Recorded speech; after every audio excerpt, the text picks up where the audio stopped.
আসসালামু আলাইকুম, hello everyone. So চলে আসলাম আমার একটি নতুন ব্লগ ভিডিও নিয়ে।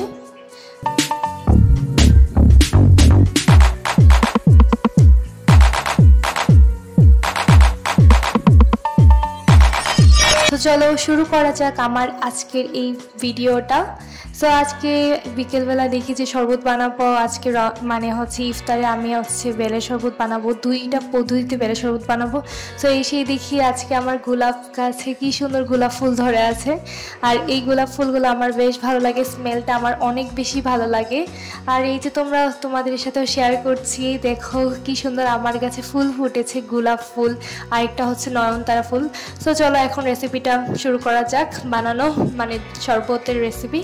এখন প্রথমে বেলটাকে সিদ্ধ করে দেখছিলাম পেকেছে কিনা। এখন বেলটাকে ফাটিয়ে নিব, ফাটিয়ে হচ্ছে ভালো দেখবো যে মিষ্টি কিনা, এটা তো আর দেখতে পারবো না, দেখবো যে পেকেছে কিনা। সো তারপরে দেখো বেলটাকে আমি হচ্ছে আলাদা করে নিব। বেলের যে ভিতরেটুকু অংশটুকু আছে সেটুকু আর চামচ দিয়ে হচ্ছে বাহিরটুকু ভালোভাবে চেষে নিয়ে নিব।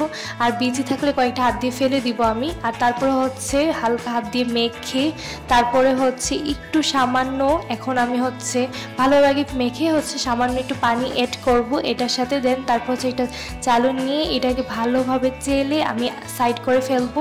দেখতেই পাচ্ছ আমার এটা তোমরা কিন্তু ফ্রিজে সংরক্ষণ করে রাখতে পারো। সংরক্ষণ করে রাখলে প্রায় তোমরা 1 মাস এটাকে সংরক্ষণ করে খেতে পারবে। দেন হচ্ছে এটাতে হচ্ছে চিনি পরিমাণ মতো দিয়ে নিব, যে যেমন চিনি খেতে আমরা পছন্দ করি। তারপরে হালকা একটু লবণ, বেশ রেডি আমাদের এই বেলের শরবতটা। এটা হচ্ছে প্রথম পদ্ধতি। আর সাজানোর জন্য আমি এখানে একটা অরেঞ্জ ব্যবহার করছি।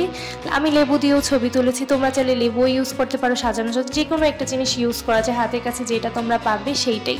দেন এখন হচ্ছে আমি বানাবো সেকেন্ড পদ্ধতি দিয়ে দিব বেলের মধ্যে দিয়ে দিব 2 চামচ মিষ্টি দই, যেটা হচ্ছে বাজারে কেনা, তোমরা চাইলে নিজে হাতে বানানো দইটা দিতে পারো। আর দেখো এইটা কত আরও বেশি ইজি একদমই এইটা। সো আজকের মতো ভিডিওটা এই পর্যন্তই। সবাইকে রেসিপিটা ভালো লাগলে অবশ্যই লাইক কমেন্ট শেয়ার করবে। সবাইকে আল্লাহ হাফেজ।